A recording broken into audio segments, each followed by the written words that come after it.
Hello, good morning, student. Welcome in Aura classes. Myself, Dr. Rohit Kumar, MBA student. Now, student, हमने कल मोनरा class start कर दिया था पूरा और मोनरा पूरा कंप्लीट भी कर दिया था मोनरा ग्रुप. ठीक है. एक मोनरा एक अलग किंगडम है और हमारा प्रोटिस्टा अलग किंगडम है ना. तो हमने कल मोनरा के बारे में पूरी बात की कि उसमें सेक्सुअल प्रोडक्शन कैसे होता है, उसमें डिवीज़न कैसे होता है, उनके मोड ऑफ न्यूट्रिशन क्या है, उनकी सेल वॉल क्या है. तो कल उनकी सेल वॉल में क्या बताया था हमने, पॉलीसैकेराइड प्लस अमाइनो एसिड. ये चीज़ बहुत इंपॉर्टेंट बात है, आपको याद रखनी है. फिर उनके बैक्टीरिया के टाइप बताए कि आर के बैक्टीरिया क्या होते हैं, यू बैक्टीरिया क्या होते हैं, प्रोकैरियोट क्या होते हैं. तो अब जैसे जैसे इवोल्यूशन आगे बढ़ा तो हमने क्या स्टार्ट करना किया, जैसे जैसे इवोल्यूशन आगे बढ़ा आपका प्रोटिस्टा ग्रुप आया. ठीक है. एक चीज़ मोस्ट इंपॉर्टेंट बात यहाँ ध्यान रखना कि यूनिसेलुलर की बात करूँ, प्रोकैरियोटिक जितने भी थे वो सब यूनिसेलुलर थे और कहाँ पर थे, मोनेरा ग्रुप के अंदर. उनके हैबिटेट ही बहुत वास्ट थे. कोई स्नो में रह रहा था, कोई कहीं रह रहा था, कोई टेरेस्ट्रियल है, कोई स्नो में रह रहा है, कोई डीप ओशन रह रहा है, इन सब में. ठीक है. अब दूसरी बात क्या है यहाँ पर कि हम प्रोटिस्टा की बात कर लेते हैं. ये किंगडम पूरा प्रोटिस्टा एक अलग किंगडम है. पहली फर्स्ट ऑफ ऑल बात ये चीज़ हम ध्यान रखते हैं कि जो किंगडम प्रोटिस्टा की बाउंड्रीज वेल डिफाइंड नहीं है. ये बात एनसीईआरटी में लिख रखी है, लेकिन ये बात समझने के लिए आपको थोड़ा सा टाइम लेना पड़ेगा. मैं अभी आपको सीक्वेंस वाइज सारी चीज़ें समझाता हूँ. पहली बात कि boundaries not well defined. Boundaries well defined नहीं. धीरे धीरे जैसे हम आगे बढ़ते जाएंगे आप ये बाउंड्रीज नॉट वेल डिफाइंड का मतलब समझ जाओगे. नॉट वेल डिफाइंड मतलब इनकी बाउंड्रीज का कुछ पता नहीं है. कोई एक स्पेसिफिक क्राइटेरिया नहीं है कि इसके अंदर यूनिसेलुलर आएंगे, है ना, या इसके अंदर प्रोकैरियोट आएंगे या यूकैरियोट, ऐसा कुछ नहीं है. मैं बताता हूँ क्या चीज़ है वो.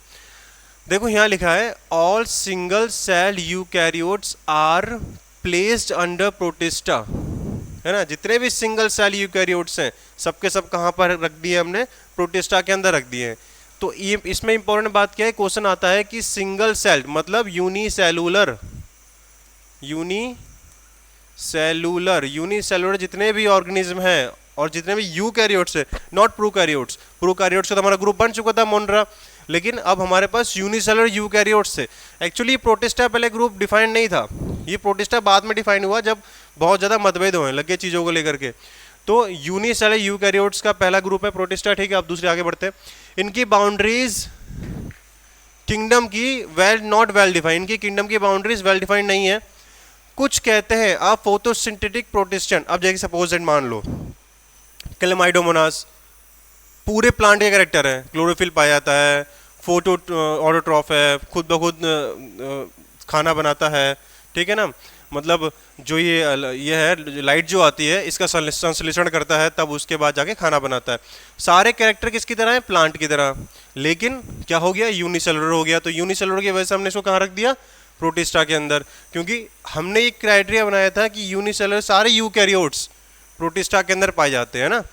तो क्या हो गया, ये यूनिसेलुलर यूकैरियोट्स प्रोटिस्टा में पाए जाते हैं. तो क्लेमाइडोमोनास की बात कही थी हमने. तो क्लेमाइडोमोनास कहाँ पाया जाता था, प्लांट में रखना चाहिए था, लेकिन रखा कहाँ पर, प्रोटिस्टा के अंदर. तो यही बात कह रहा है कि what may be a photosynthetic protistan to one biologist may be a plant to another. मतलब वो ये कहना चाह रहा है कि अगर किसी एक बायोलॉजिस्ट के लिए क्लेमाइडोमोनास, हमने एक एग्जांपल लिया क्लेमाइडोमोनास, किसी एक बायोलॉजिस्ट मतलब वैज्ञानिकों के लिए, है ना, कि अगर क्लेमाइडोमोनास किसी एक वैज्ञानिक के लिए प्लांट है तो वही दूसरे वैज्ञानिक के लिए प्रोटिस्टा ग्रुप के अंदर आ जाता है. तो यही चीज़ है कि what may be a photosynthetic protista to one biologist may be a plant to another.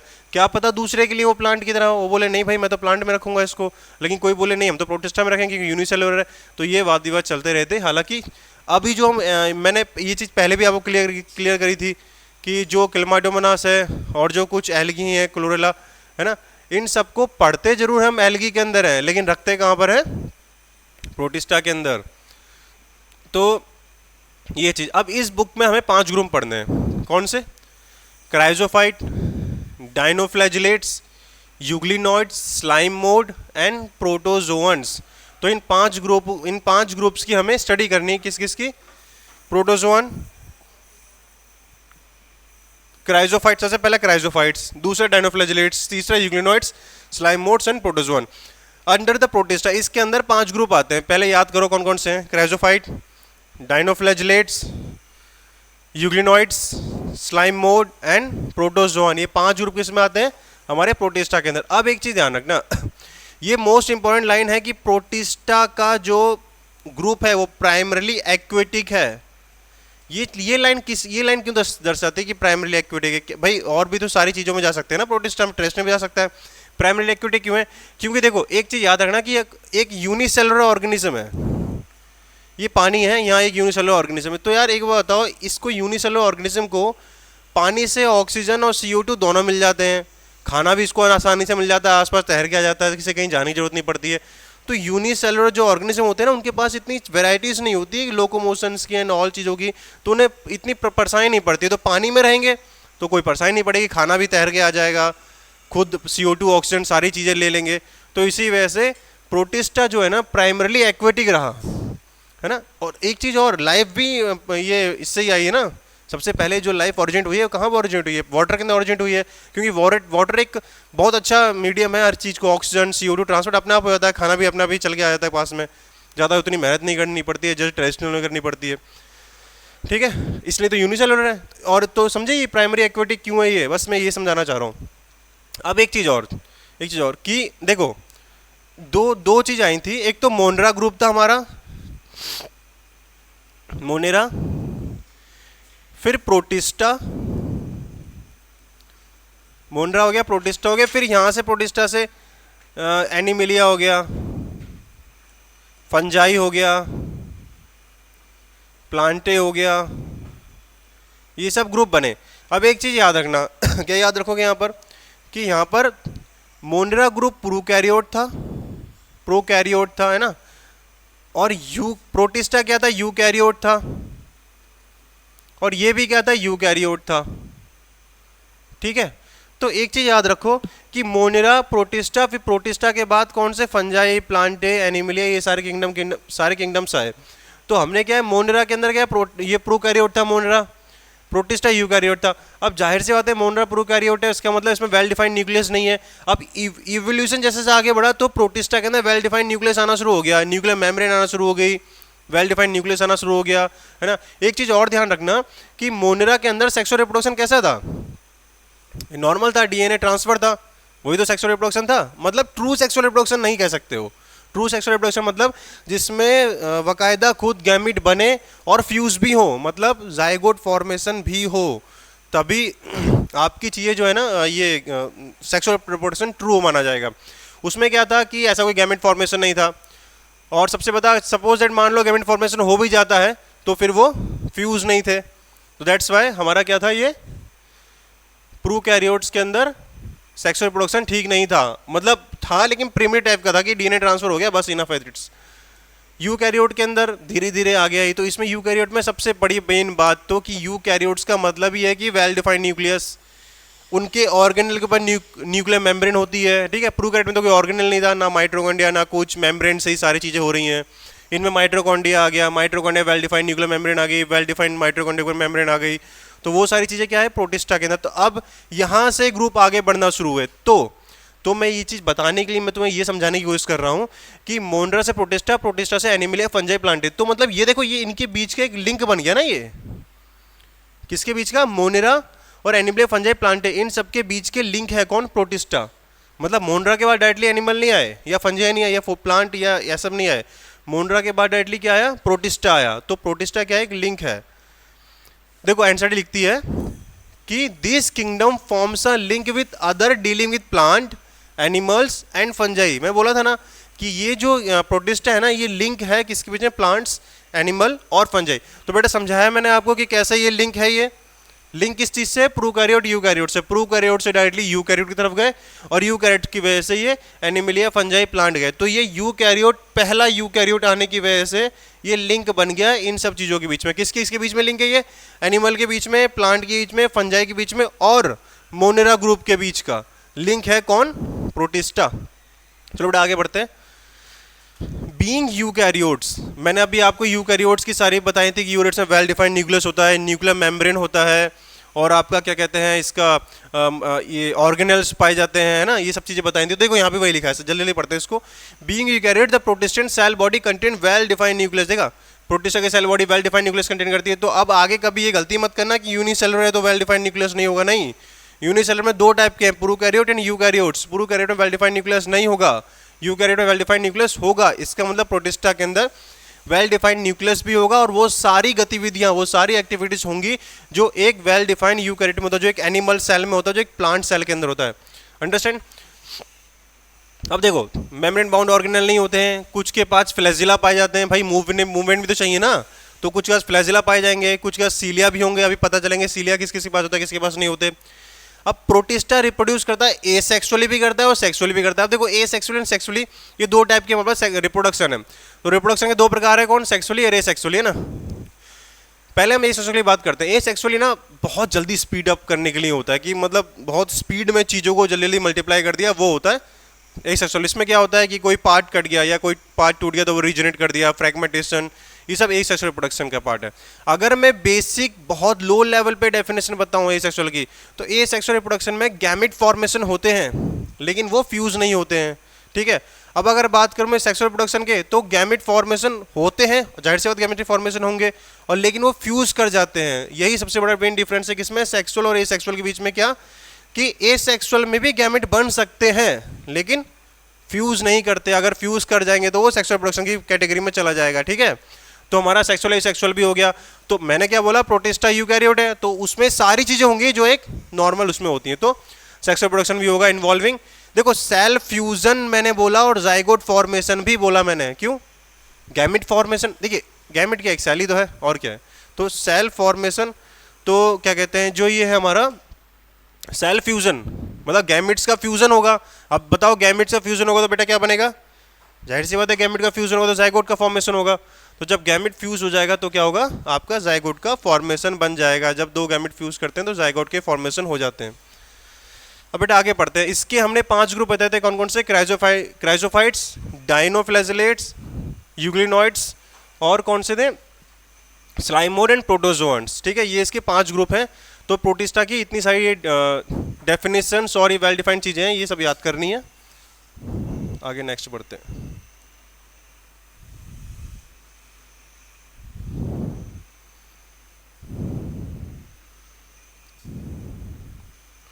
देखो,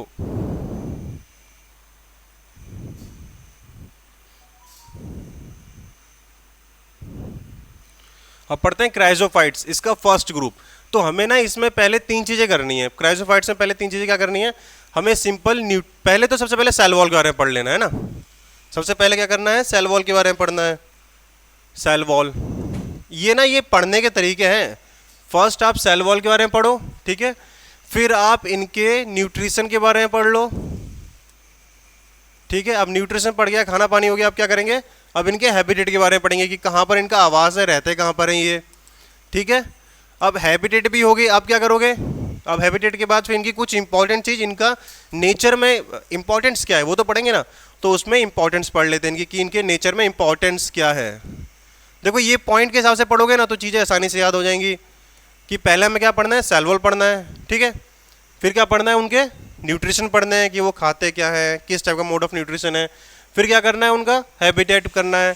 फिर उनकी इंपॉर्टेंस ढूंढनी है। अब जो इंपॉर्टेंस में ना, ये हम सेक्सुअल पॉइंट, एसेक्सुअल पॉइंट दोनों ले लेते हैं ना, कि वो रिप्रोड्यूस कैसे करते हैं, ये भी हम उसमें इंपॉर्टेंस में ही ले लेते हैं। किसके? इनके, ठीक है। अब देखो, इसमें क्या है? This group include diatoms and golden algae, जिन्हें डेस्मिड्स बोलते हैं। देखो, क्राइजोफाइट्स के 2 पार्ट हैं। ये आगे क्राइजोफाइट है ना, क्राइजोफाइट्स, इसके 2 पार्ट्स हमारे आते हैं। एक तो हमारा आता है डाईएटम्स, और एक आते हैं डेस्मिड्स,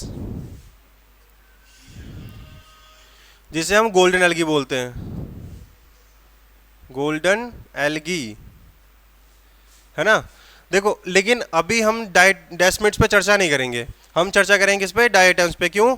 क्योंकि एनसीईआरटी में डायटम्स के ही बारे में दे रखा है और हमें एनसीईआरटी से बाहर बिल्कुल नहीं जाना है।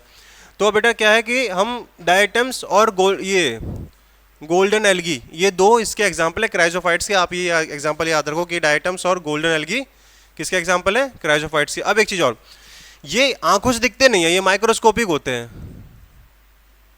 है ना।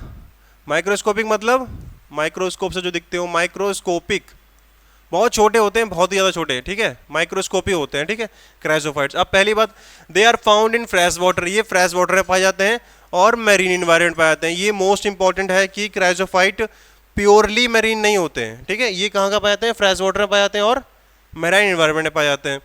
दूसरा क्या है? माइक्रोस्कोपिक है। देखो मैं बोल रहा था माइक्रोस्कोपिक है, ये इंपॉर्टेंट बात लिखनी है कि ये माइक्रोस्कोपिक है, ठीक है।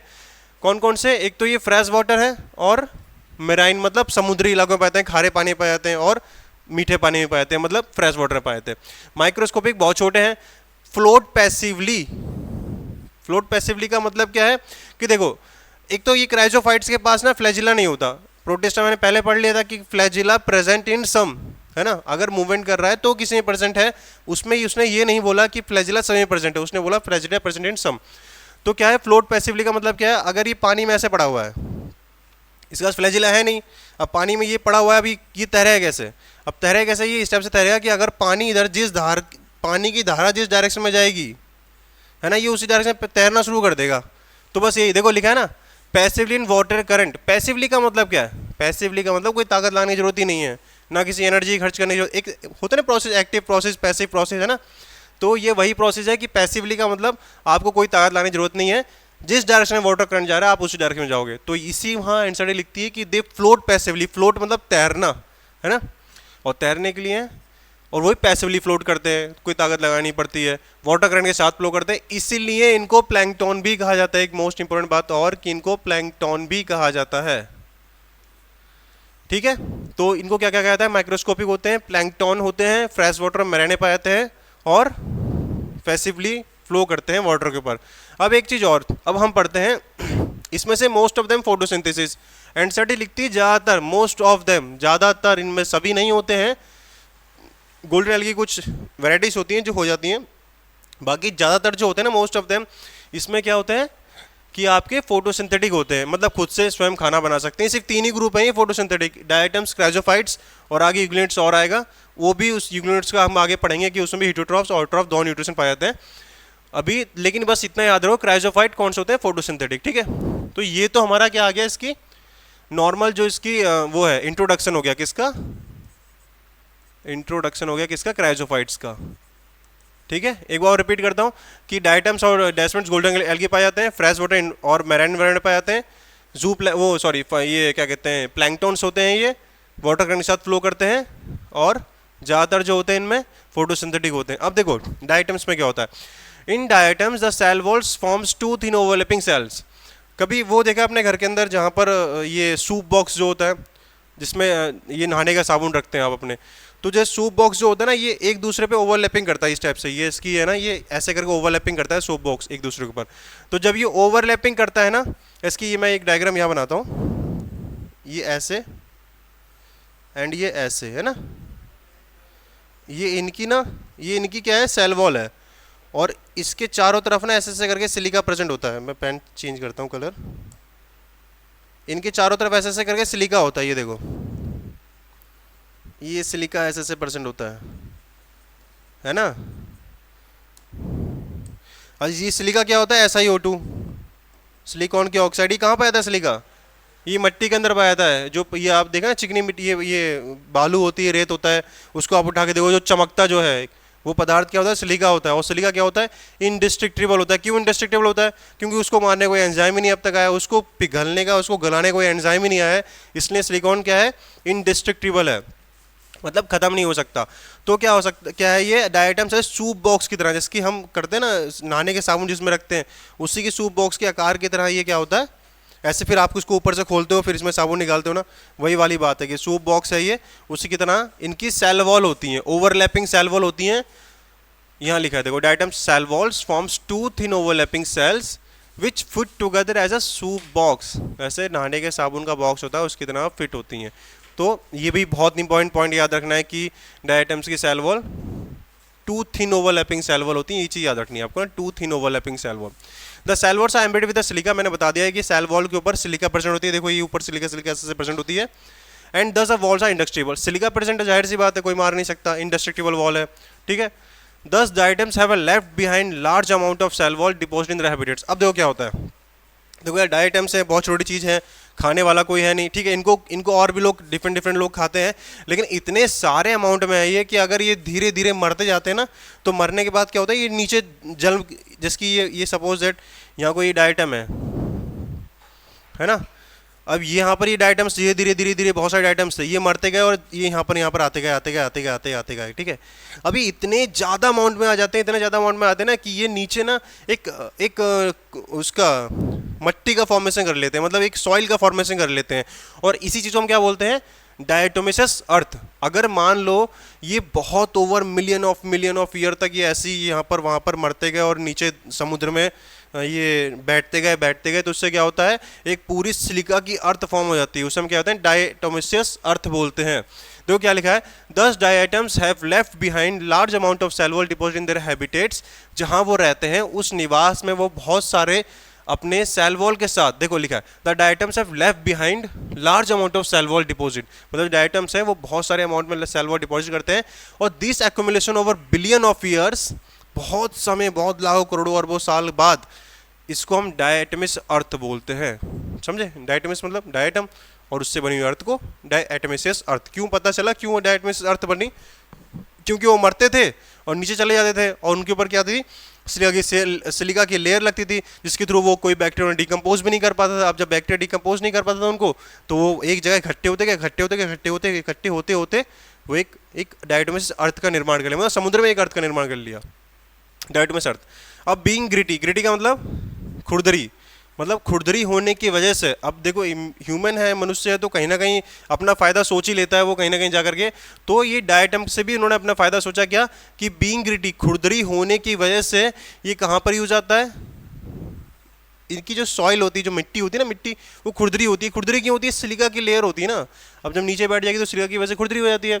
वो पॉलिशिंग करने में काम आती है, फिल्ट्रेशन ऑफ ऑयल, जो आप ये वनस्पति घी ये सब ऑयल खाते हो ना, जितने भी सारे जो भी है इनकी फिल्टर, और भी बहुत सारे ऑयल्स होती हैं, डिफरेंट ऑयल भी, जैसे अरंडी का ऑयल हो गया, केरोसिन सी सब, तो इनकी अब तो केरोसिन ऑयल की फिल्ट्रेशन प्रोसेस में बहुत अलग चीज़ें लगी हैं, लेकिन ये क्या है, फिल्ट्रेशन प्रोसेस जो है ना, ऑयल्स की फिल्ट्रेशन में काम आता है। सिरप्स जो हम कफ सिरप्स पीते हैं और जो डिफरेंट ऑल टाइप के सिरप पीते हैं, इनकी फिल्ट्रेशन में काम आता है क्या चीज़, ये डायटमिस अर्थ की जो सॉइल है ना, वो क्यों खुरदरी होती है। तो ये चीज़ याद रखना, मोस्ट इंपॉर्टेंट चीज़ याद रखना कि बीइंग ग्रिटी, खुरदरी होने के कारण डायटम जो क्राइजोफाइट्स हैं, इनकी जो है ना सॉइल है वो पॉलिश करने का काम आती है, फिल्ट्रेशन ऑफ ऑयल को फिल्टर करने का काम आती है, और सिरप के काम आती है। अब एक चीज़ और याद रखना कि लास्ट पॉइंट है कि जो डायटम्स है ना, ये चीफ प्रोड्यूसर्स है ओशंस के अंदर। ओशन के अंदर चीफ प्रोड्यूसर्स कौन है, ये क्वेश्चन आता है कि the chief producers oceans are, मॉन्ड्रेंट्स आ गए, और आपका क्राइजोफाइट लिख दिया है ना, तो कौन है डायटम्स, और उसमें भी डेस्मिड्स और डायटम्स में कौन है, डायटम्स है। ये इंपॉर्टेंट चीज़ याद रखना, ये स्टार मार्क लगा रहा हूँ इस पर, क्योंकि डेस्मिड्स भी हैं और डायटम्स भी हैं, लेकिन डायटम्स चीफ प्रोड्यूसर हैं। चीफ प्रोड्यूसर का मतलब क्या होता है, मतलब इनको समुद्र में बहुत सारे लोग खाते हैं, मतलब प्रोड्यूसर हैं ये, मतलब क्या होता है, इसकी प्लांट है, प्लांट प्रोड्यूसर है, हम प्लांट को खाते हैं, है ना, क्योंकि फल तोड़े खा लिया कुछ भी ऐसा, तो प्लांट क्या है, प्रोड्यूसर है। तो ये ऐसी, ये प्लांट भूमि का प्रोड्यूसर है, मतलब टेरेस्ट्रियल लाइफ का प्रोड्यूसर है, और ये किसके प्रोड्यूसर है, ओशन के प्रोड्यूसर। ओशन मतलब समुद्र, है ना, ये ओशन के चीफ प्रोड्यूसर्स है। नेक्स्ट बढ़ते हैं आगे।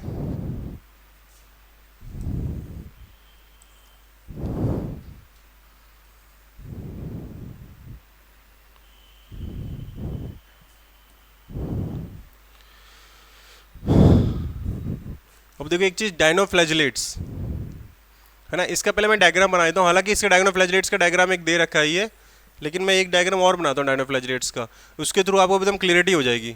डायनोफ्लैजिलेट्स यहाँ ऊपर बना देता हूँ।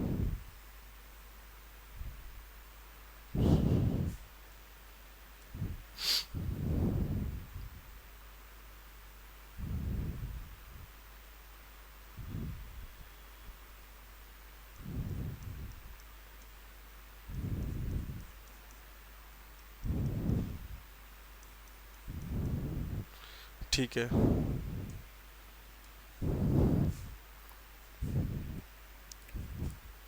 देखो एक तो यहाँ पर ये कौन सी है, ये है वर्टिकल, है ना, वर्टिकल। और ये कौन सी है, हॉरिजॉन्टल, हॉरिजॉन्टल। ऐसे तो होता है, हॉरिजॉन्टल कौन सी है, वर्टिकल कौन सी है, यही तो है। तो ये क्या है, हॉरिजॉन्टल है, और ये क्या है, वर्टिकल है। तो मैंने ये हॉरिजॉन्टल वर्टिकल क्यों समझाया, अभी मैं इसको आगे बढ़ाता हूँ कि क्यों बताया हॉरिजॉन्टल वर्टिकल। ठीक है, तो देखो these organisms are mostly marine. एक चीज वहां उन्होंने क्या बोला था कि फ्रेश वाटर भी हो सकते हैं और मैरीन भी हो सकते हैं, लेकिन ये लोग क्या बोल रहे हैं कि मोस्टली मैरीन होते हैं। ये छोटी छोटी लाइन है इंपॉर्टेंट, ये नीट के एग्जाम के लिए ना बहुत इंपॉर्टेंट है, गलत कर देती है सारी लाइनें ये। एंड साइड लिखती है कि मोस्टली मैराइन है, तो इसमें फ्रेश वाटर मत कर देना। अन फोटोसिंथेटिक है। हाँ एक चीज़ और मैं बताना भूल गया, क्राइजोफाइट के अंदर फोटोसिंथेटिक है तो उसमें क्या है, क्लोरोफिल ए है ना, तभी वो फोटोसिंथेटिक है, ये याद रखना। क्राइजोफाइट, डाइनोफ्लैजिलेट्स और यूग्लिनॉइड्स, इनमें कौन कौन से पिगमेंट है, क्लोरोफिल ए पिगमेंट कॉमन है। यूग्लिनॉइड का मैं बताऊंगा आपको, पिगमेंट एक और आता है यूग्लिनॉइड के अंदर, ठीक है। तो क्राइजोफाइट्स, डाइनोफ्लैजिलेट्स, इसमें क्या है, एक कॉमन पिगमेंट है जिसका नाम है क्लोरोफिल ए, जिसकी वजह से वो खाना बनाता है। अरे क्लोरोफिल नहीं होगा तो खाना कैसे बनाएगा, तभी तो ऑटोट्रॉफ है वो।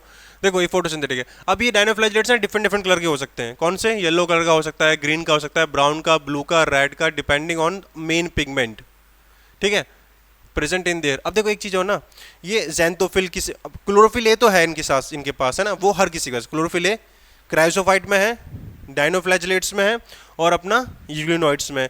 लेकिन डाइनोफ्लैजिलेट्स के पास ना पिगमेंट्स आ जाते हैं, तभी ये कलरिंग बॉडी फॉर्म करते हैं। पिगमेंट्स में कौन सा है, इसकी जेंथोफिल, अगर मान लो जेंथोफिल आ जाए तो क्या आ जाएगा, ब्राउन आ जाएगा, क्लोरोफिल की वजह से ग्रीन आ जाएगा, ठीक है। और ब्लू है ना, रेड, रेड क्या है, फाइक्रोइथ्रिन की वजह से आ जाता है। फाइक्रोइथ्रिन एक पिगमेंट है, कलर पिगमेंट, जिनकी वजह से रेड आता है। मैं नाम लिख देता हूँ यहाँ पर, फाइकोइरिथ्रिन। देखो ये ना मैं इसको नोट्स नहीं लिखवा रहा हूँ क्योंकि नोट्स लेने की कोई ज़रूरत नहीं है। आप जो मैं बोल रहा हूँ ना, इसको बस एनसीईआरटी लो और एनसीईआरटी के साथ में लिख दिया करो फाइक्रोइथ्रिन। जैसे मैं बोल रहा हूँ फाइक्रोइथ्रिन, तुरंत एनसीईआरटी पे पॉज करके वीडियो और एनसीईआरटी पे फाइक्रोइथ्रिन लिख दिया, है ना।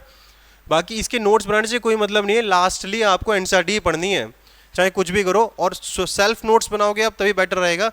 अगर दूसरे के नोट्स से पढ़ोगे तो फिर कोई इशू नहीं है, अगर आप सेल्फ नोट्स बनाओ तो ज़्यादा आपको अच्छे समझ में आएगा, ठीक है। और लास्ट में एनसीईआरटी की लाइन टू लाइन ही पढ़नी है आपको। तो क्या है, ये फाइक्रोइथ्रिन है जो रेड कलर का पिगमेंट है, जिससे रेड कलर देता है। अब इसका फाइक्रोइथ्रिन का मैं वो बताऊंगा, ये रेड कलर पिगमेंट, तभी मैंने रेड से भी लिख दिया, देखो रेड कलर पिगमेंट है ये। अब देखो, और इनके क्या है, the cell wall stiff cellulose, cell wall stiff cellulose होती है on the outer surface. Most and most important बात मैंने यहाँ बताई है कि ये किसकी है, आउटर सरफेस है। कई बार एग्जामिनर फंसा देता है कि आउटर सरफेस होती है कि इनर सरफेस होती है। सेल वॉल पे स्टिफ सेलुलोजिक सेल प्लेट है, उनकी सेल वॉल किस चीज से बनी होती है, वो भी सेलुलोज से बनी होती है, किसी क्राइजोफाइट्स की। इनकी सेल वॉल किससे बनी है, ये भी सेलुलोज से बनी है, ये इंपॉर्टेंट याद रखना। इनकी इनकी इनकी किससे बनी है, सेलुलोज से बनी है, और आउटर सरफेस पे है, ठीक है। ये इंपॉर्टेंट है, इनर आउटर में बहुत कंफ्यूज कर देता है वो। The cell wall has stiff cellulose plates on the outer surface, ठीक है। अब क्या लिखा है, most of them have two flagella, ज्यादातर के पास, ज्यादातर, मोस्ट ऑफ देम। नाम इनका डाइनोफ्लैजिलेट्स, डाइनो का मतलब दो, फ्लैजिलेट्स का मतलब फ्लैजिला। नाम इनका डाइनोफ्लैजिलेट्स है तो क्या है, दो फ्लैजिला होते हैं इनके पास। अब मैं ये जो आपको बताने जा रहा हूँ ना कि दो फ्लैजिला, मैंने जो ये खांचे बनाई ना, खांच से ग्रूव बोलते हैं, ग्रूव खांच, ठीक है। तो एक नीट और क्लीन डायग्राम बनाता हूँ आपके लिए।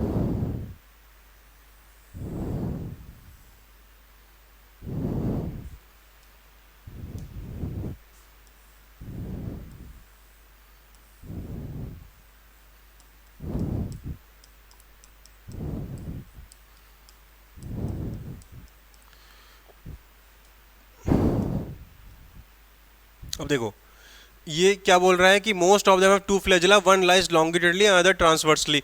देखो एक तो ये क्या है, ये ट्रांसवर्स सेक्शन होता है किसी चीज का, ट्रांसवर्स, और ये क्या होता है, लॉन्गिट्यूडनल सेक्शन होता है। दिख रहा है, ये जो सीधी लाइन है ना, ये सीधी लाइन ये वाली, ये कौन सा सेक्शन है, ये सेक्शन है लॉन्गिट्यूडनल सेक्शन है ये ना। लॉन्गिट्यूड मतलब लंबा सेक्शन, और ट्रांसवर्स मतलब ये वाला कौन सा है, ये ट्रांसवर्स सेक्शन है ना। तो क्या है, इनकी एक तो ट्रांसवर्स फ्लैजिला होता है और एक लॉन्गिट्यूडनल फ्लैजिला होता है। दिख रहा है, ये एक ट्रांसवर्स फ्लैजिला होता है और एक कौन सा फ्लैजिला होता है, लॉन्गिट्यूडनल। ये वाला कौन सा है, ट्रांसवर्स फ्लैजिला है, ये वाला कौन सा फ्लैजिला है, लॉन्गिट्यूडनल फ्लैजिला है, ठीक है। तो ऐसे ही खांच के अंदर ना ये ऐसे भरा होता है। एक्चुअली देखो ये जो डायग्राम है ना, ये वाला जो डायग्राम, इसको मैंने ऐसे काट करके बीच में से ऊपर से देख रहा हूँ, ये डायग्राम है ना, ये वाला जो डायग्राम है ना, मैंने इसको बीच में से काट दिया है, ऐसे करके काट दिया है, और फिर मैं क्या कर रहा हूँ, अब ऊपर से देख रहा हूँ इस डायग्राम को, ऐसे नीचे से, ये ऊपर से देख रहा हूँ मैंने बीच में से काट के इसको, ठीक है। तो ये क्या है, ये ट्रांसवर्स है और ये लॉन्गिट्यूडिनल फ्लैजिला है। तो वही चीज़ है कि one lies longitudinally and other transversely in the furrow between the wall plates, ठीक है। ये देखो इसमें ढंग से दिख भी रहा है, ये वॉल प्लेट्स के बीच में है, ये देखो ये है ना, ये एक फ्लैजिला ये रहा, और एक फ्लैजिला छोटा सा यहाँ पर है, तो ज़्यादा बड़ा नहीं होता, एक छोटा और एक बड़ा होता है, ठीक है, बस वही चीज़ है वॉल प्लेट्स में। Very often red dinoflagellates explain gonyaulax. एक एग्जांपल तुमको याद रखना है यहाँ पर कि एक रेड डायनोफ्लैजिलेट जिसे हम गोनायोलेक्स बोलते हैं, गोनायोलेक्स के पास क्या होता है, फाइकोरेथ्रिन नामक पिगमेंट होता है जो लाल कलर को प्रोवाइड करता है। एक लाल कलर का रेड डायनोफ्लैजिलेट से तुमको सिर्फ छोटे छोटे एग्जाम्पल्स याद रखने हैं।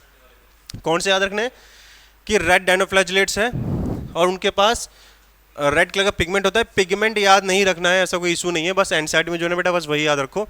कौन सा है, गोनायोलेक्स, इसका नाम याद रखना पड़ेगा कि गोनायोलेक्स किसका मेंबर है। क्वेश्चन देते हैं गोनायोलेक्स किसका मेंबर है, क्राइजोफाइट्स, डायनोफ्लैजिलेट्स, यूग्लिनोइड्स, लाइमोड, तो आपको क्या लगाओगे, डायनोफ्लैजिलेट्स का मेंबर है गोनायोलेक्स। अब क्या होता है, अंडर सच रैपिड मल्टीप्लिकेशन, अभी क्या करते हैं, देखो ये ऐसे करके ये है ना, ये सपोज दैट ये कोई ओशन है, ये पॉन्ड है, ओशन है, वैसे ओशन पाए जाते हैं, ये मेराइन है, ठीक है। तो यहाँ पर क्या है, ये रेड डायनोफ्लैजिलेट्स खूब सारे हैं, बहुत सारे, तो एक है, फिर एक के बाद 2 3 4 5 6 7 10 ऐसे बहुत सारे इन्होंने ये क्या था, रैपिड मल्टीप्लिकेशन करते हैं। रैपिड मतलब आपको पता भी नहीं चलेगा इतनी तेज मल्टीप्लिकेशन कर रहे हैं। और रैपिड मल्टीप्लिकेशन किस वजह से करते हैं, ये एसेक्सुअली करते हैं। अरे इतनी स्पीड में मल्टीप्लिकेशन सिर्फ एसेक्सुअली कर सकता है, सेक्सुअली बंदा इतनी तेज स्पीड में मल्टीप्लिकेशन नहीं कर सकता है। तो रैपिड मल्टीप्लिकेशन करते हैं जिसके थ्रू सी अपीयर रेड, जिसके थ्रू समुद्र क्या होता है आपका लाल रंग का दिखने लग जाता है। कभी कभी ऐसा होता है ना कि समुद्र आपके लाल रंग के दिखते हैं, वो किसकी वजह से होते हैं, गोनायोलेक्स बहुत तेज स्पीड में मल्टीप्लाई करता है जिसकी वजह से समुद्र की लहरें लाल दिखने लग जाती है। इसकी वजह से इसका नाम रेड टाइड भी बोला जाता है। क्या बोला था, रेड टाइड। तो रेड टाइड किसकी वजह से कॉज होता है, ये चीज याद रखनी कि रेड टाइड गोनायोलेक्स की वजह से कॉज होता है। गोनायोलेक्स क्या चीज है, डायनोफ्लैजिलेट्स है, ठीक है। क्यों, उसमें रेड कलर पिगमेंट होता है। अब एक चीज और इन्होंने लिखा है, एक टॉक्सिन रिलीज होता है। ये जब मल्टीप्लाई करते हैं ना, अपना वेस्ट प्रोडक्ट भी निकालेंगे, मल्टीप्लाई करेंगे, तो जब वेस्ट प्रोडक्ट क्या होता है इनका, टॉक्सिन रिलीज करता है। इस टॉक्सिन का नाम क्या है, इस टॉक्सिन का नाम है सेक्सीटॉक्सिन। सेक्सीटॉक्सिन ये इस टॉक्सिन को रिलीज करता है, जिसकी वजह से क्या होता है, बहुत बड़े लार्ज अमाउंट में मैराइन एनिमल्स की डेथ हो जाती है, मर जाती हैं, बहुत सारी मछलियां मर जाती हैं। किसकी वजह से, ये टॉक्सिन निकलता है, ठीक है। फिशेस, बहुत सारे लार्ज नंबर ऑफ फिशेस की डेथ का कारण बनता है कौन, डायनोफ्लैजिलेट्स। क्यों, क्योंकि टॉक्सिन रिलीज करता है। ये डायनोफ्लैजिलेट्स का एग्जांपल ढंग से देख के जाना, ये डायनोफ्लैजिलेट एग्जांपल है, पुरानी बुक में दूसरा दिया था, नई बुक में बहुत 3D का एक डायग्राम दिया है, ठीक है। ये मैंने समझा दिया कैसे कैसे है। अब आगे चलते हैं यूग्लिनोइड्स। अब यूग्लिनोइड जल्दी जल्दी खत्म कर लेते हैं, कुछ समझाने वाला इसमें ऐसा कुछ खास नहीं है। अब देखो यूग्लिनोइड्स, यूग्लिनोइड क्या है, एक चीज मैं बता देता हूँ आपको। एक प्लांट होता है और एक एनिमल होता है, मतलब जानवर और एनिमल, प्लांट। मैं अभी से इसको बता रहा हूँ क्योंकि ये आगे पता चलेगा, इसलिए पहले स्टार्टिंग मैंने बता दिया आपको कि प्लांट और जानवर, इन दोनों कनेक्टिंग लिंक है ये। मतलब ये जानवर की तरह भी बिहेव करता है और पेड़ों की तरह बिहेव करता है। वो कैसे, मैं भी आपको आगे आगे समझाता हूँ आपको। तो यहाँ क्या है, बीच में यूग्लिनोइड लिख देते हैं, यूग्लिनोइड्स,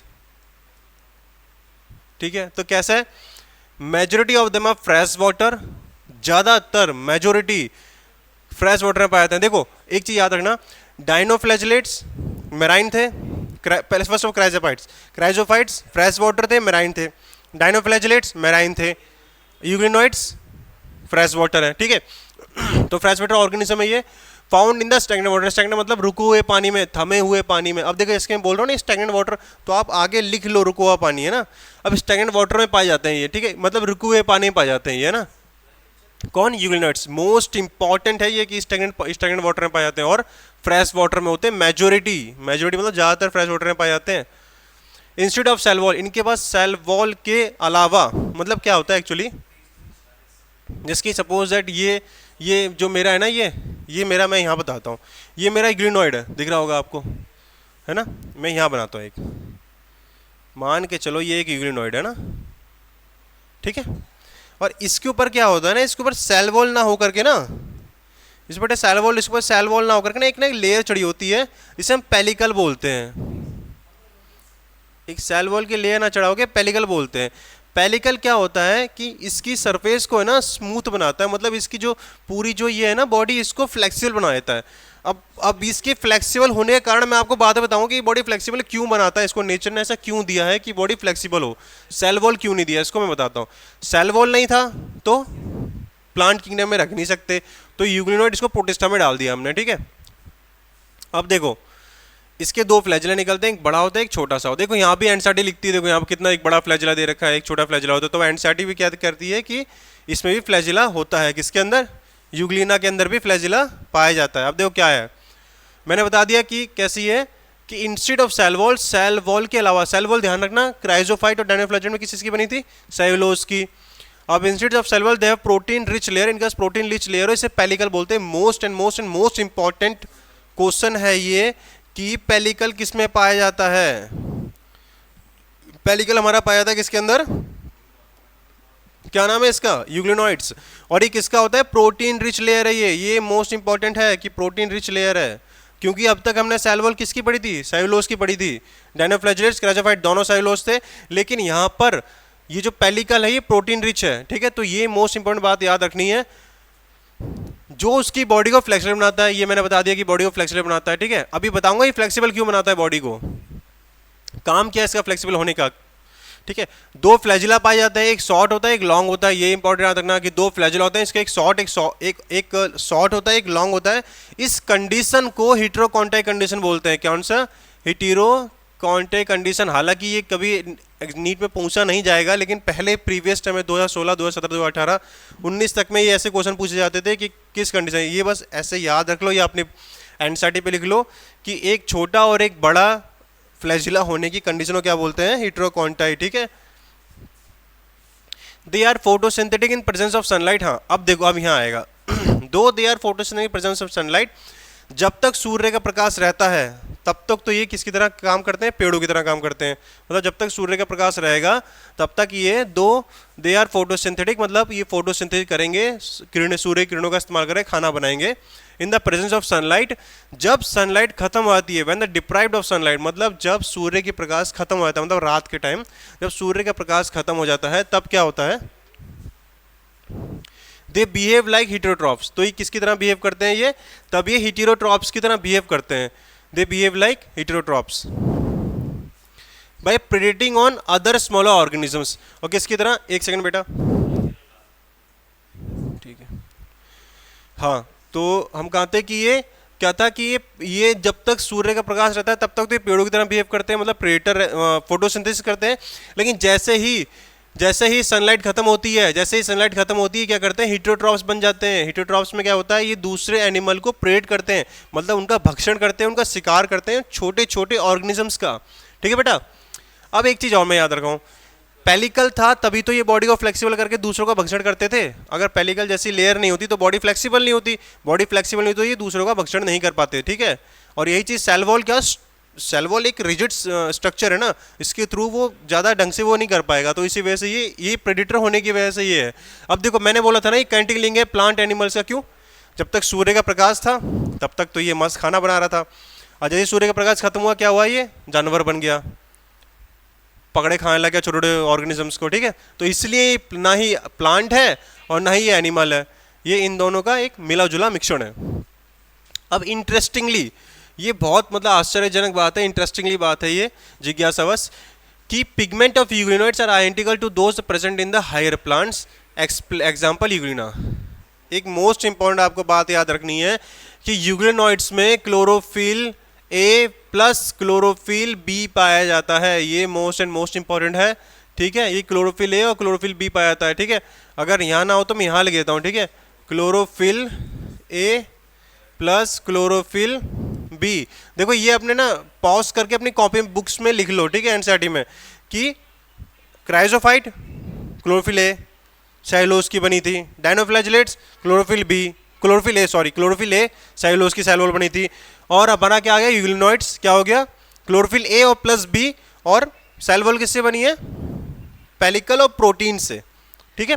तो ये पूरा ओवरव्यू किसका है, यूग्लिनोइड्स का है। इसमें भी दो फ्लैजिला होते हैं, एक छोटा एक बड़ा होता है, डायनोफ्लैजिला में दो फ्लैजिला होते हैं, दोनों बड़े होते हैं, ठीक है। और बस ये दोनों उसके एक ट्रांसवर्स होता है, एक लॉन्गिट्यूडनल होता है, इसमें दोनों एपिकल पे होते हैं। देखो ये चीज़ देखो, एक देखो दो, इसमें एक चीज़ मैं आपको यहाँ क्लियर कर देता हूँ कि अगर मैं सपोज दैट ये कोई चीज़ बना रहा हूँ, है ना, अगर मैं इसके ऊपर वाली कंडीशन हूँ तो ये तो एपिकल फ्लैजिला दिख रहे ना, ये बेटा ये देखो ये एपिकल फ्लैजिला है, ये वाले जो है ये एपिकल फ्लैजिला है। और अगर मैं ये फ्लैजिला एक इधर बनाऊं और एक इधर बनाऊं तो ये हेटेरोकॉन्टी कंडीशन आती है, ठीक है। तो ये जो हेटेरोकॉन्टी मतलब एक अलग एक दूसरी डायरेक्शन में, एक दूसरी डायरेक्शन में, हालांकि कंडीशन हेटेरोकॉन्टी तो नहीं है, लेकिन ये हेटेरोकॉन्टी जैसी ही कंडीशन आती है कि एक डायरेक्शन इधर और एक डायरेक्शन इधर, ठीक है। तो एपिकल है और ये एपिकल ना होकर के दूसरी डायरेक्शन में है, अलग डायरेक्शन में। हेटेरोकॉन्टिक कंडीशन तब होती है जब एक छोटा एक बड़ा होता है, लेकिन ये जो कंडीशन है ना, एक दूसरी डायरेक्शन में, एक दूसरी डायरेक्शन में, एपिकल नहीं है ये, ठीक है। ये नॉन एपिकल कंडीशन बोल सकते हैं इसको। तो यही है। तो ये कंडीशन किसकी थी? ये कंडीशन थी हमारी क्राइजोफाइट की, नॉन एपिकल वाली। क्राइजोफाइट के एपिकल नहीं थे और इसकी यूग्लिना के क्या है, एपिकल है फ्लैजिला। हालांकि बहुत डीप हो गया, लेकिन इससे क्वेश्चन पूछा इतना जाएगा नहीं, ठीक है। आगे बढ़ते हैं।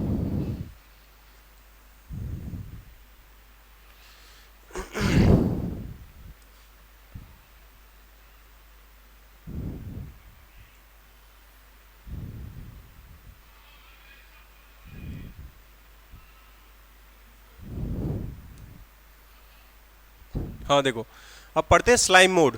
स्लाइम मोड क्या होता है? Slime mode saprophytic protist. Slime mode क्या है? एक सैप्रोफिटिक प्रोटिस्ट है। अब तक हमने देख के क्या पढ़ा था? क्राइजोफाइट क्या थे हमारे? फोटोसिंथेटिक, डायनोफ्लेज फोटोसिंथेटिक, यूग्लोइड्स फोटोसिंथेटिक और हेटेरोट्रॉफिक दोनों थे हमारे। अब आते हैं स्लाइम मोड। स्लाइम मोड क्या है? सैप्रोफिटिक। सैप्रोफिटिक मतलब जो डेड ऑर्गेनिक पे खाना खाते हैं, मतलब जो सड़े गले खानों को खाते हैं, मतलब वो क्या होता है?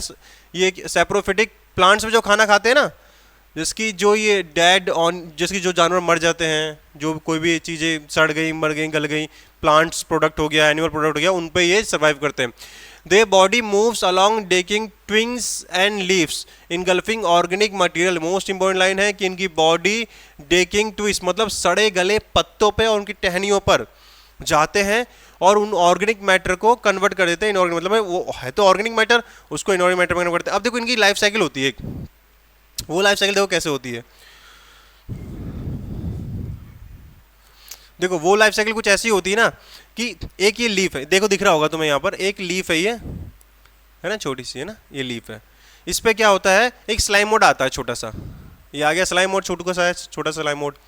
अब क्या होता है? ये लीफ को खाना शुरू करता है। तो जैसे ये लीफ को खाना शुरू करता है तो ये छुटको स्लाइम मोड क्या होता है? ये बड़ा होना शुरू होता है। अभी बड़ा होना शुरू हो गया धीरे धीरे करके, है ना, धीरे धीरे करके बड़ा होना शुरू हो गया। अब एक चीज़, हाँ एक चीज़ और मैं आपको समझा दूं कि स्लाइम मोड है ना, ये जो छोटे छोटे जो बने पड़े ना, ये पहले ये ना एक्चुअली स्लाइम मोड में सेल वॉल नहीं होती। ये चीज़ याद रखो, slime mould have no cell wall, have no cell wall. बताऊंगा अभी आगे, सारी बात इंपॉर्टेंट है। सेल वॉल नहीं होती इनमें, ठीक है। स्लाइम बोर्ड में सेल वॉल नहीं होती, चिपचिपे पदार्थ होते हैं। अच्छा कभी एक चीज़ देखिए, पानी के अंदर कोई बहुत समय से कोई पत्ती पानी के अंदर पड़ी होती है, जब उसको निकाल के देते हैं तो चिपचिपी सी होती है वो पत्ती, तो वो चिपचिपे सा क्या होता है? वो स्लाइम मोड्स उस पर जमने लग जाते हैं। तो जब स्लाइम मोड क्या होता है? छोटे छोटे बहुत सारे स्लाइम मोड एक पत्ती पे आके इकट्ठे हो जाते हैं। तो क्या होता है? ये बहुत सारे न्यूक्लियस हैं, ये जो है ना, ये क्या है? ये न्यूक्लियस है, ये न्यूक्लियस है। और ये एक स्लाइम मोड का न्यूक्लियस नहीं है, इसमें बहुत सारे स्लाइम मोड हैं, ठीक है। वो मिलके एक पूरी कॉलोनी बनाए थे एक पत्ती के ऊपर, इसलिए ये बहुत सारे न्यूक्लियस दिखने लग जाते हैं, ठीक है। समझ में आया कि बहुत सारे न्यूक्लियस क्यों है?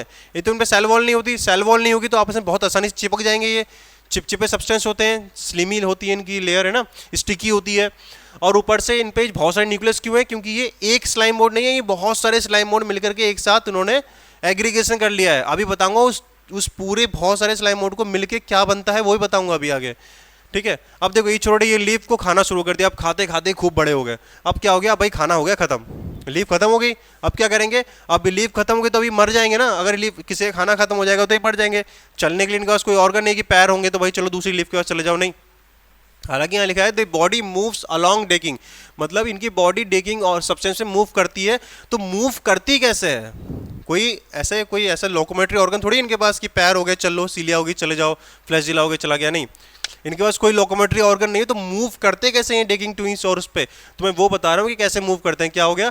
पहले तो एक छोटी लीफ थी, उस पर बहुत सारे प्लाज्मोडियम आगे इकट्ठे हुए, सॉरी सॉरी प्लाज्मोडियम बहुत सारे स्लाइम मोड आके इस पे इकट्ठे हुए और उन्होंने लीफ को खाना शुरू किया। अब भाई धीरे धीरे खाएंगे तो बड़े भी होंगे, खट्टे खट्टे मोटे ताजे होंगे। अब जब ये अच्छे खासे बड़े हो गए तो क्या हुआ, लीफ हो गई खत्म। अब लीफ खत्म हो गई तो क्या होगा, अब हर कोई अपने आप को एक बचाने के लिए एक तरीका इस्तेमाल करता है ना कि भाई पहले हम खाना खूब खा लें, सेव कर लें, फिर उसको, फिर जब खाना खत्म हो जाएगा तो फिर हम जो हमारा सेव करा वो खाना है हम उसको खाएंगे। तो क्या होता है, ये स्लाइम मोड क्या करता है कि अनफेवरेबल कंडीशन में, अनफेवरेबल, ये जो इंपॉर्टेंट टर्म लिख रहा हूं ना, पूरे एक एक टर्म इंपॉर्टेंट है। अनफेवरेबल कंडीशन में क्या होता है कि फ्रूटिंग बॉडीज का निर्माण करते हैं। तो देखो अभी पहले तो स्लाइम मोड जब सिंगल सिंगल थे तो क्या थे, जब सिंगल सिंगल थे तो स्लाइम मोड का एग्रीगेशन, मतलब स्लाइम मोड के झुंड को प्लाज्मोडियम बोलते हैं। तो प्लाज्मोडियम किस कंडीशन में बनाता है ये, प्लाज्मोडियम किस कंडीशन में बनाता है, प्लाज्मोडियम कंडीशन में आता है ये जब फेवरेबल कंडीशन होती है। अरे होते नहीं एक दोस्त, दो दोस्त, 10-15-20 दोस्त आते हैं, जब दिन अच्छे चल रहे होते हैं तो भाई वो सारे दोस्त आके इकट्ठे हो जाते हैं, खाना है भरपूर है, खूब अच्छा खासा। तो प्लाज्मोडियम का एग्रीगेशन है बहुत सारे स्लाइम मोड्स का। तो उस जो एग्रीगेशन मतलब जो गुच्छा है ना, वो जो पूरे ये तो मंडली है, सह मंडली, उसको प्लाज्मोडियम बोलते हैं। तो अब किस कब बनी है ये, फेवरेबल कंडीशन, जब खाना पीना सबको अच्छा खासा था तब प्लाज्मोडियम बन गया। अब क्या हो गया, जब खाना पीना खत्म हो गया भाई, अब खाना पीना खत्म हो गया तो सब अपने घर जाओ, अब इस टाइप से होता ना। तो अनफेवरेबल कंडीशन, प्लाज्मोडियम का फॉर्मेशन फेवरेबल कंडीशन में होता है। ये मोस्ट इंपॉर्टेंट बात है, भटक जाओगे नहीं, भूल जाओगे, ये बात भूल गए तो कि मोस्ट अनफेवर ये फेवरेबल कंडीशन में होती है। इसको मैं 2-4 बार रिपीट कर दूंगा पूरे लेक्चर में कि फेवरेबल कंडीशन में प्लाज्मोडियम बनता है, अनफेवरेबल कंडीशन में फ्रूटिंग बॉडीज बनाते हैं, ठीक है, जब खाना खत्म हो गया। अब फ्रूटिंग बॉडीज पे क्या होता है, स्पोर, ऐसे करके स्पोर होता है ना, ये स्पोर हो जाते हैं ऐसे करके। अब स्पोर क्या होता है, स्पोर एक ऐसी चीज होती है कि इनके स्पोर पे क्या होता है कि इनके स्पोर पे सेल वॉल चढ़ी होती है। ये स्पोर बना दिया मैंने और ये स्पोर पे क्या चढ़ी है, इनकी सेल वॉल। अब एक चीज और याद रखना बेटा, सेल वॉल चढ़ी है ना इनके स्पोर पे, क्यों चढ़ी है सेल वॉल भाई, एक तो ये बता, एक तो अनफेवरेबल कंडीशन है, खाने को कुछ है नहीं, अब पता नहीं कब खाना मिले लाइफ में आगे चल करके। तो क्या होता है, इसके ऊपर ना एक स्पोर बना देते हैं ये लोग, स्पोर के ऊपर एक सेल वॉल क्रिएट करते हैं ताकि बहुत वास्ट कंडीशन में जिंदा रह सकें, है ना, हीट पड़ जाए बहुत तेज तो मरे नहीं। तो इसलिए क्या होता है कि स्पोर के ऊपर सेल वॉल क्रिएट करते हैं। और ये जो स्पोर होते हैं ये क्या होते हैं, फिर बाद में यहाँ से हटते हैं, टूटते हैं, और जब फेवरेबल कंडीशन आती है तो उड़ जाते हैं, ठीक है, हवा के थ्रू उड़ जाते हैं। तो मैंने क्या बोला कि जहाँ हवा के थ्रू उड़ के कहाँ जाते हैं, जहाँ पर डेड और डेकिंग ऑर्गेनिक मैटर है। देखो यही चीज एंड साइड लाइन बोला कि the body moves along dead and twigs, है ना, बॉडी यही तो है ना, अलोंग डेड ट्विंग्स। अब एंड वीव, तो बॉडी मूव कैसे करी है इनकी, थ्रू एयर, एयर के थ्रू बॉडी क्या, ये हो गया ना, ये स्पोर मूव कर गया ना एयर के थ्रू, और मूव करके किसी द्वारा से किसी लीफ पे बैठ गया जा करके, और द्वार से किसी लीफ पे बैठ गया स्पोर, बस वहां पर इसने दोस्तों को बुलाना शुरू कर दिया अपने, ब्लो मंडली बन गया, फिर से प्लाज्मोडियम बन गया। तो ये पूरी क्या है, लाइफ साइकिल है। तो अब देखो जल्दी पढ़ते हैं इसको। अंडर सुटेबल कंडीशन में ये फॉर्म करते हैं एग्रीगेशन, मतलब झुंड बनाते हैं, और क्या प्लाज्मोडियम फॉर्म करते हैं। बताया था कि अंडर फेवरेबल कंडीशन में प्लाज्मोडियम बनाते हैं, मैंने बोला 10 बार रिपीट करूंगा इसको। विच में ग्रो, जो ग्रो करते हैं, स्प्रेड करते हैं ओवर सेवरल फीट, और ये बहुत बड़े सेवरल फीट तक हो जाते हैं, समझ रहे हो, पूरी पत्ती पे सेवरल फीट तक फैल जाते हैं ये। ड्यूरिंग अनफेवरेबल कंडीशन, मैंने 10 बार बोला कि ये वो प्लाज्मोडियम फेवरेबल कंडीशन है, ये अनफेवरेबल कंडीशन में प्लाज्मोडियम डिफरेंशिएट करता है और फॉर्म करता है फ्रूटिंग बॉडीज। देखो ये प्लाज्मोडियम में तो था, ये प्लाज्मोडियम डिफरेंशिएट करता है फ्रूटिंग बॉडीज में, और जो बियरिंग करता है स्पोर एट द टिप। देखो इसकी फ्रूटिंग बॉडीज, ये फ्रूटिंग बॉडी है, फ्रूटिंग बॉडीज, इसकी टिप पे क्या है, स्पोर्स है ना, फ्रूटिंग बॉडी के टिप पे स्पोर्स हैं। The spores possess true walls, most बहुत इंपॉर्टेंट लाइन है ये, बहुत ज़्यादा इंपॉर्टेंट, 5 स्टार की रैंकिंग दूंगा इस चीज़ को।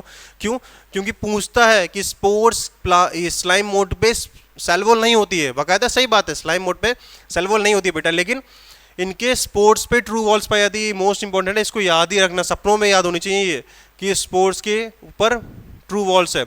एक्सट्रीमली रेजिस्टेंट होते हैं, जाहिर से मैंने बोला था एक्सट्रीमली रेजिस्टेंट होते हैं, कई सालों तक जिंदा सर्वाइव करते हैं। कौन, स्पोर्ट्स कई सालों तक जिंदा। अरे प्लाज्मोडियम तो खत्म हो जाएगा ना, जैसे ही तुम्हारा खाना खत्म हुआ प्लाज्मोडियम खत्म हो गया, और तुरंत ये किसने बन गया, स्पोर्ट्स बना दिए इसने।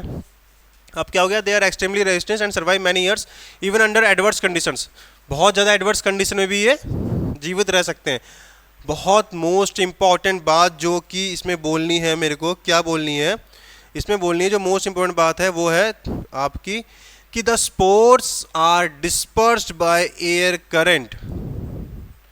लो भाई साहब, मैंने बोला स्पोर्ट्स एयर करंट डिस्टर्ब होते हैं। तो ये आपका स्लाइम मोड्स बेटा कंप्लीट हो गया पूरी अच्छी तरीके से। है ना। और स्लाइम मोड्स का भी डायग्राम मैंने तुम्हें समझा दिया अच्छी तरीके से, सारी चीज़ समझा दी कि न्यूक्लियस में वो न्यूक्लियस है। और इवन मुझे नहीं लगता कि इसमें से अब कुछ और बाकी रह गया आप लोगों को। नीट के पर्पज से आपका बोर्ड लेवल सब मोर देन सफिशिएंट है। बस एनसीईआरटी उठाओ, धड़ाधड़ धड़ाधड़ पढ़ते निकलो, कोई भी इशू, कोई जरूरत ही नहीं है इसके अलावा, एनसीईआरटी के अलावा। बस क्वेश्चंस मैं आपको खुद करवाऊंगा, पूरी क्वेश्चंस की आपकी सीरीज लेकर आऊंगा पूरी क्वेश्चंस की, और तब जाके आपको करवाऊंगा। ठीक है बेटा, एक बार इसको रिवाइज करिए बेटा सबके सब।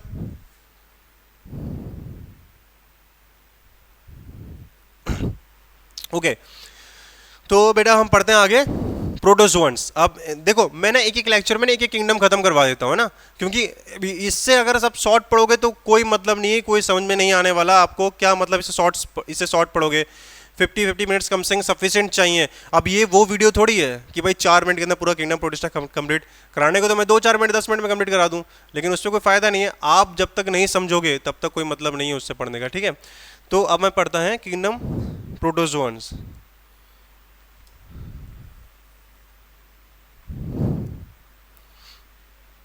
चलो देखो, और हाँ एक चीज आया था ना, किंगडम प्रोटोजोआ में प्रॉब्लम क्या थी। किंगडम प्रोटोजोआ को पहले हमने एनिमल्स ग्रुप में रखा था। इसमें एनसीईआरटी लिखती है कि the all protozoans heterotrophs and live as predators और पैरासाइट।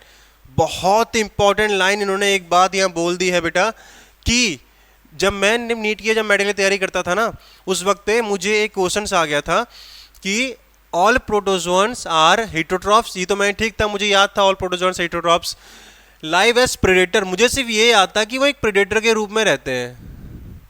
सॉरी, मुझे ये याद था कि वो पैरासाइट के रूप में रहते हैं, है ना। मुझे सिर्फ ये याद था कि वो एक पैरासाइट के रूप में रहते हैं, मुझे ये याद नहीं था कि प्रेडेटर के रूप में भी रहते हैं।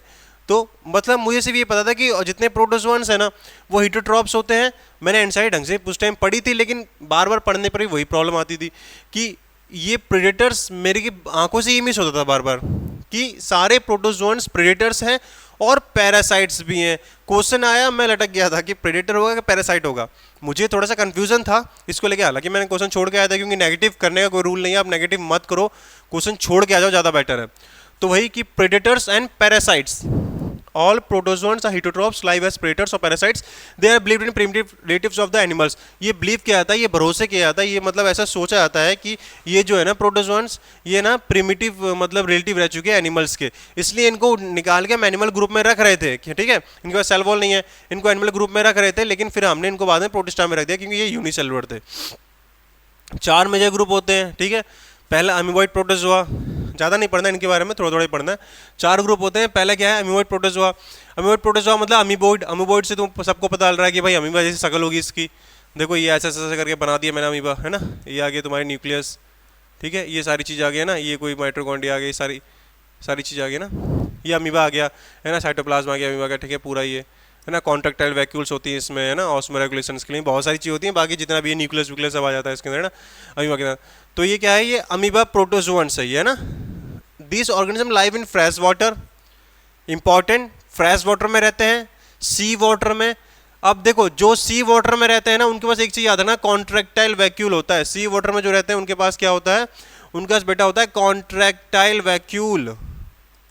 कॉन्ट्रैक्टाइल वैक्यूल ये क्या होता है, पानी को, एक्सेसिव सॉल्ट को बाहर निकालने में मदद करता है, जो बॉडी के अंदर घुस जाता है, क्योंकि मेराइन में रह रहे हैं। मेराइन में क्या है, सॉल्ट है, तो सी वाटर है, तो मेराइन में रहने की वजह से ये पानी के अंदर जो वो है ना खारापन, उसको खत्म कर देता है कॉन्ट्रैक्टाइल वैक्यूल।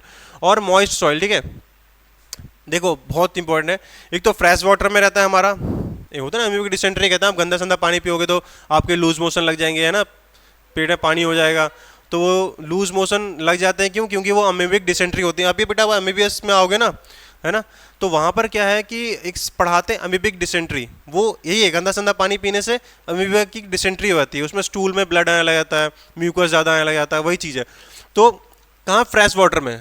ये फ्रेश वाटर वो नहीं कि आरओ का पानी है, ये फ्रेश वाटर मतलब खारा पानी नहीं है, वो नमक लेस है, मतलब उसमें सॉल्ट नहीं है। मेराइन वाटर में, सी वाटर में पाया जाता है, और मोस्ट सॉइल में, मट्टी में पाया जाता है। ये कहते हैं ना कि नाखून साफ करके रखो अपने, ये सब क्योंकि नाखून में मट्टी भर जाती है, फिर आप उसी से खाना खाते हो गंदे संदे से, तो वही अमीबा चला जाता है, फिर वो पेट में पानी पानी हो गया, वही वाला पूरा करता है। दे मूव एंड कैप्चर, ये मूव करता है ना, कैप्चर करता है। देखो अमीबा क्या करता है, अमीबा की मोस्ट इंपॉर्टेंट चीज क्या है कि मूव करता है और कैप्चर करता है दे प्रे, प्रे मतलब शिकार, अपने शिकार को कैप्चर करता है। कैसे? इसकी अमीबा है ना ये क्या करता है, अपने अंदर से एक फॉल्स सीडोपोडिया निकालता है। सीडोपोडिया मतलब फॉल्स पैर, हाथ या पाँव से तो किसी चीज को कैप्चर करेंगे ना, ये हाथ पाँव किस लिए? किसी चीज को कैप्चर करने के लिए। तो अपने हाथ पाँव कैप्चर करने के लिए अपने अंदर से सीडोपोडिया निकालता है। पोडिया मतलब फॉल्स फीट, एंड से लिखती भी है कि पोडिया मतलब फॉल्स फीट। ये क्या करता है, अपने अंदर से एक फॉल्स फीट निकालता है और उस जो प्रेडेटर है ना, प्रेडेटर जो सॉरी प्रे है ना, प्रे, ये तो प्रेडेटर है, तभी तो कह रहे हैं प्रेडेटर मतलब शिकार कर रहा है, तभी इसलिए इन्होंने इसका नाम प्रे रखा गया है यहाँ पर। ठीक है, इसकी वजह से उसको ग्रुप को प्रेडेटर बोला जाता है, प्रोटोजोन को। तो क्या है, जैसे कि प्रे है इसका, अभी जाता है प्रे के चारों तरफ ऐसे कर लेता है और उसको इनगल्फ कर लेता है, तो सीडोपोडिया के थ्रू अपने अंदर ले लेता है। समझा है? तो फॉल्स फीट किसमें पाए जाते हैं, ये याद रखना कि फॉल्स फीट और सीडोपोडिया किसमें पाए जाते हैं बेटा, फॉल्स फीट और सीडोपोडिया पाए जाते हैं हमारे अमीबा के अंदर। मैराइन वाले अमीबा उनके पास सिलिका सेल होती है ना सरफेस पे, क्योंकि मैराइन है, मैराइन के अंदर उनके एग्जॉस्मोसिस हो जाएगा, पूरा पानी बाहर निकल जाएगा, इसलिए कॉन्ट्रैक्टाइल वैक्यूल पाए जाते हैं। बता रखा है, वीडियो पॉज करके इसको लिख लेना कि मैराइन के अंदर कॉन्ट्रैक्टाइल वैक्यूल पाए जाते हैं और सिलिका की सेल होती है। चलो कॉन्ट्रैक्टाइल वैक्यूल मत लिखो, कोई इशू नहीं है, बट ये जरूर लिखना कि सिलिका सेल होती है, क्योंकि ये सिलिका सेल इंपॉर्टेंट क्वेश्चंस में आता है। छोटे छोटे क्वेश्चन ही बनते हैं जो आगे दिक्कत क्रिएट करते हैं। Some of such as entamoeba histolytica, देखो अमीबा के अंदर प्रे भी आ गया, ठीक है, जो प्रे करता है, पैरासाइट भी आ गया, है ना। पैरासाइट एंट अमीबा हिस्टोलिका, एंट अमीबा हिस्टोलिटिका क्या है, एक हमारा पैथोजन है, इंटेस्टाइनल पैथोजन है ये एंट अमीबा हिस्टोलिटिका। इससे क्या होता है, ये परफोरेशन कर देता है इंटेस्टाइन के अंदर और क्लॉट्स ब्लड्स ये सब बहुत आते हैं स्टूल के थ्रू, है ना। तो ये एंट अमीबा हिस्टोलिका बहुत खतरनाक है, इसकी पूरी लाइफ साइकिल पहले पढ़ाई जाती थी, अब इससे कोई मतलब नहीं है, अब छोटे छोटे क्वेश्चन एनसीईआरटी से बनते हैं। आए बेटे समझ में? ठीक है, अब बेटा 2-3 और रह गए हैं, सिर्फ 5-10 मिनट की बात है, ये भी खत्म कर देते हैं। फ्लैजिलेट्स प्रोटोजोआ की बात करते हैं। The members of this group are either free living होते हैं और पैरासिटिक होते हैं। फ्लैजिलेट्स मतलब फ्लैजिला होगा उनके ऊपर, ठीक है, फ्लैजिलेट्स मतलब उनके फ्लैजिला होगा। ये मेंबर ऑफ दिस ग्रुप ये फ्री लिविंग होते हैं या पैरासाइट भी होते हैं, ये इंपॉर्टेंटली याद रखना कि फ्री लिविंग है। क्यों फ्री लिविंग क्यों बोला गया? क्योंकि पैरासाइट और फ्री लिविंग दोनों में रहते हैं ये। फ्लैजिला, इनके पास फ्लैजिला हो सकता है, दे है फ्लैजिला, क्योंकि फ्लैजिलेट्स हैं तो फ्लैजिला है ही है इनके पास, अभी तो नाम फ्लैजिलेट्स रखा है।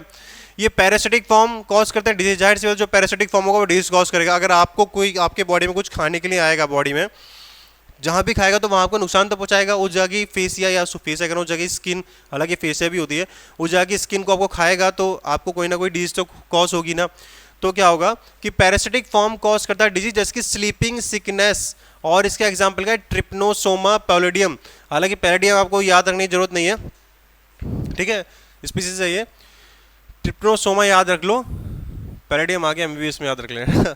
तो ट्रिप्नोसोमा है, इसका क्या है, ट्रिप्नोसोमा एक फ्लैजिलेट्स है। क्या है ट्रिप्नोसोमा? एक फ्लैजिलेट्स है जो क्या करता है, स्लीपिंग सिकनेस डिसऑर्डर कॉज करता है। स्लीपिंग सिकनेस मतलब आपको नींद ही नहीं आएगी, ये जाके आपके ब्रेन में एक्यूमुलेट हो जाता है।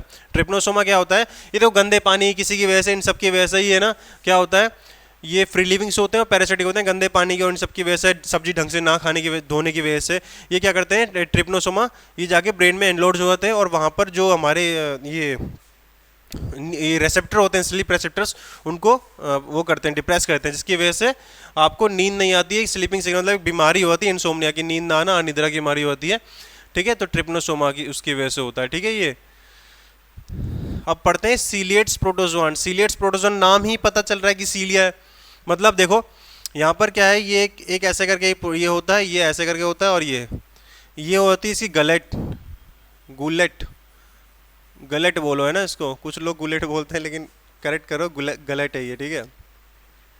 अभी क्या है, गलेट है, ठीक है, और इसके चारों तरफ क्या है, सीलियां है बहुत सारी, है ना, बहुत सारी सीलियां हैं। देखो कहीं से भी पढ़ो, कंटेंट हर कहीं सेम होता है, बस समझाने के तरीके अलग होते हैं। आप कहीं से पढ़ो ऑलमोस्ट आ जाए, कंटेंट सेम रहता है यार। जैसे कि अब सपोज दैट ये जो ट्रिप्नोसोमा डिजीज फैला रहा है ना, अब ये मेरे लिए भी वही, मैं भी वही पढ़ाऊंगा डिजीज फैला रहा है, कोई और फैकल्टी वही पढ़ाएगा डिजीज फैला रहा है, बस समझाने के तरीके अलग होते हैं। जिसको जिस में आप उससे पढ़िए, एट लास्ट आपको डॉक्टर बनना है सिलेक्ट होकर नीट के अंदर, बात दैट्स इट। सिलिएट प्रोटोजोआ में ये क्या है, ये सपोज दैट ये मान लो इसका एक एग्जांपल है पैरामीशियम। पैरामीशियम मतलब चप्पल बोल सकते हो आप, चप्पल, ये चप्पल की शेप का होता है ये, ठीक है। आप जो रिलैक्सो की चप्पल होती है ना, उसी आकार का होता है ये पैरामीशियम। हालांकि मेरी चप्पल तो नहीं लग रही, लेकिन ठीक है, इधर थोड़ी वो बना लो तो चप्पल लगेगी, ठीक है।